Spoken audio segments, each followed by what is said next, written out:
ఓటమి ఓడిపోయింది, మరణమే జయించింది. ఓటమి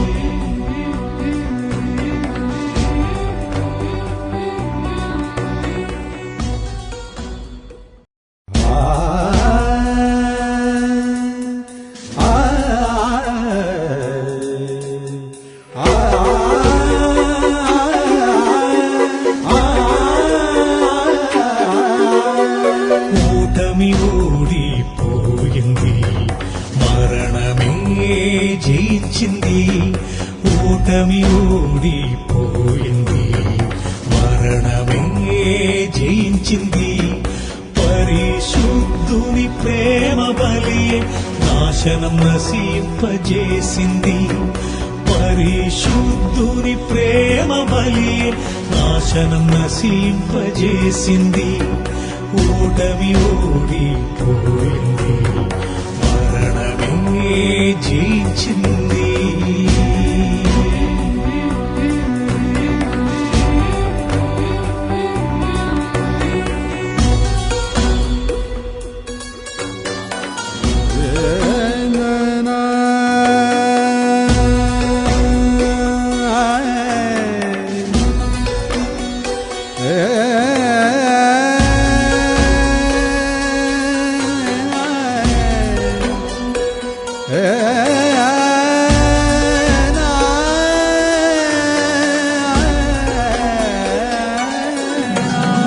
ప్రభుని ఘోర గాయములే రోగములను పారద్రోలును. ప్రభుని ఘోర గాయములే రోగములను పారద్రోలును. యేసయ్యా మహామరణం మరణపు ముళ్ళు విరిచెను. యేసయ్యా మహామరణం మరణపు ముళ్ళు విరిచెను.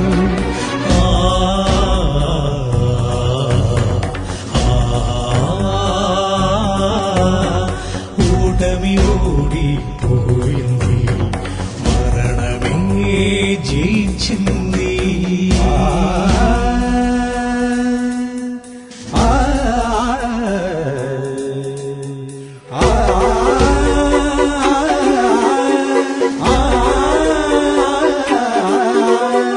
బంగారు వీధిలో నడిచిన పాదం బాధించు వారిచే మొత్తబడెను. బంగారు వీధిలో నడిచిన పాదం బాధించు వారిచే మొత్తబడెను. ప్రేమను చూపిన చేతులే ద్రోహుల చేత బంధింపబడెను. ప్రేమను చూపిన చేతులే ద్రోహుల చేత బంధింపబడెను. Praise the lord. యేసుక్రీస్తు నామములో శుభములు తెలియపరుస్తున్నాను. మార్నింగ్ మన్నా అనే ఈ కార్యక్రమం మీ అందరికీ ఆశీర్వాదకరంగా ఉంటుందని స్ట్రాంగ్గా నమ్ముతున్నాను. దేవుని యొక్క మహిమ, దేవుని యొక్క ప్రసన్నత రాబోతున్న దినాల్లో నిండుగా మెండుగా ఉండాలని దేవుని సన్నిధిలో ప్రార్థిస్తున్నాను. మీ దుఃఖ దినాలన్నీ సమాప్తం కాబోతున్నాయి. యెషయా గ్రంథం 60:20, యోహాను సువార్త 16:20 దేవుడు వాగ్దానం చేస్తున్నాడు. ఆ వాగ్దానం ఎత్తిపట్టి మీరందరూ ప్రార్థన చేయాలని దేవుని పేరట మనవి చేస్తున్నాను. మనము కొద్ది దినాలుగా యోహాను యేసు రొమ్ము పైన ఆనుకుంటున్న కార్యాన్ని గురించి మనము ధ్యానం చేసుకుంటూ వస్తున్నాం. ఇది ఒక అద్భుతమైన ఆత్మీయ అనుభవం. ఇది యూదుల కల్చర్ అని పక్కన పెట్టే పాకండి.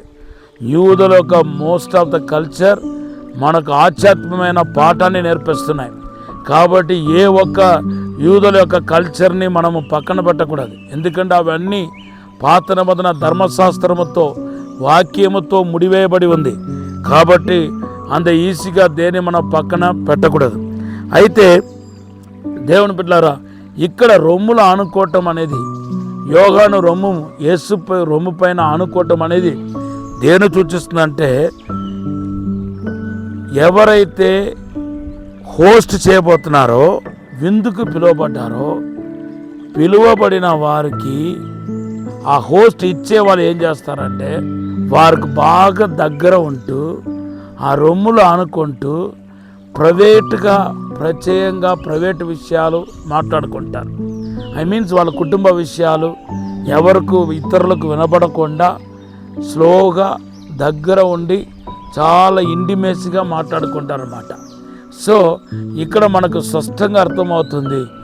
ఇక్కడ ఉన్న దృశ్యం మనం చూస్తే దేవుని బిడ్డలారా, యోగాను యేసుకు విందివ్వటాన్ని మనం చూస్తున్నాం. ఆయన హోస్ట్గా అవగానిస్తున్నాం, మనం చూస్తున్నాం. దేవుని బిడ్డలారా, ఈరోజు పరిశుద్ధాత్మ దేవుడు మాట్లాడుతున్నాడు. నువ్వు పరలోక తండ్రికి విందివ్వాలి, యేసు ప్రభుకు విందివ్వాలి. ఆయన మనకు విందివ్వబోతున్నాడు పరలోకంలో. హల్లెలూయా. ఆ వివాహము, మగ ఉత్సవము, సంఘానికి యేసు ప్రభుకుని జరిగే ఆ వివాహంలో దేవుడు పరిశుద్ధాత్మ దేవుడు విందివ్వబోతున్నాడు.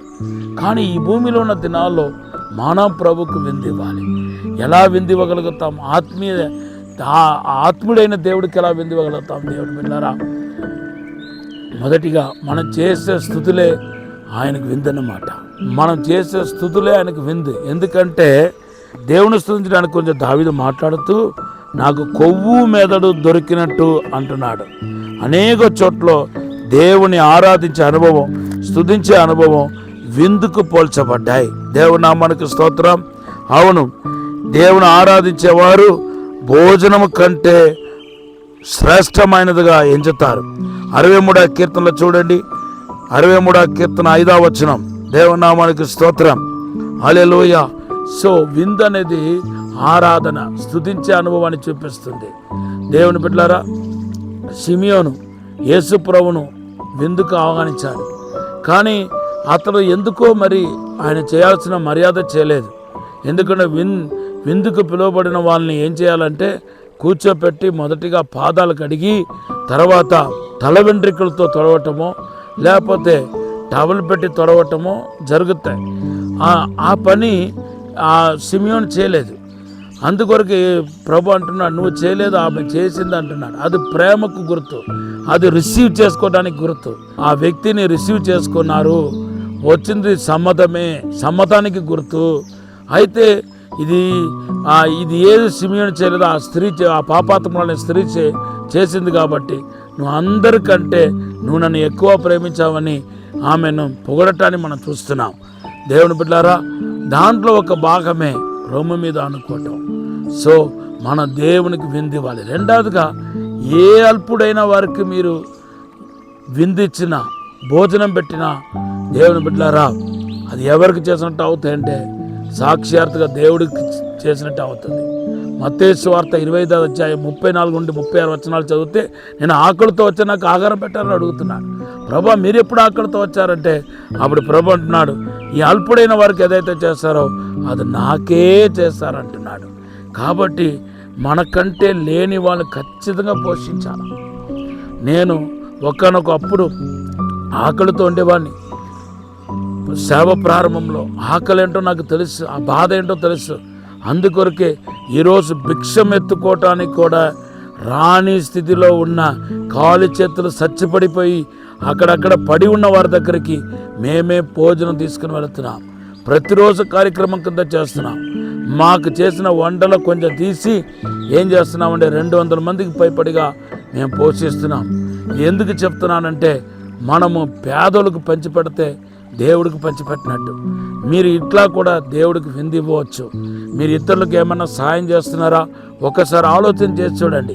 మీరు ఇలా పంచిపెట్టకపోయినా ఇట్లా పంచిపెట్టేవారు, ఆహారం పంచిపెట్టేవారు చాలామంది ఉన్నారు. కాబట్టి వాళ్ళకి మనం ఏం చేయాలంటే ధన సహాయం ఇవ్వాలి, అందించాలి. అప్పుడు మీరు కూడా దానిలో పాలు పంపు పుచ్చుకున్నవారు అవుతారు. సో ఖచ్చితంగా యోగాను యేసయ్య రొమ్ము మీద అనుకోవటం ద్వారా దేవునికి దగ్గర అయ్యాడు. దేవునికి తన యొక్క ప్రేమను చాటుకున్నాడు. అంతేకాదు యేసుక్రీస్తు హృదయంలో ఉన్న ప్రతి బాధను తెలుసుకుని ఉంటాడు. ఆయన నాడి వినిపించి ఉంటుంది. యేసు ప్రభువు యొక్క ఆ గుండె చప్పుడు కూడా విని ఉంటాడు. అట్టి కృప మీ అందరికి ఇవ్వాలని, అంత దగ్గర కావాలని నేను ప్రేమతో మనవి చేస్తున్నాను, ప్రార్థిస్తున్నాను. దేవుడి మాటను దీవించనగాక. పరిశుద్ధము నమ్మకమైన పరలోక తండ్రి, మమ్మల్ని క్షమించి మన్నించి పరిశుద్ధపరిచి శుద్ధీకరించి ప్రాణాత్మ శరీరాన్ని మీ చేతికి అప్పగిస్తూ ప్రభా నీకు దగ్గర అవటకు సాయం చేయమని యేసు నామములో అడిగి వేడుకుంటున్నాం తండ్రి. ఆమేన్.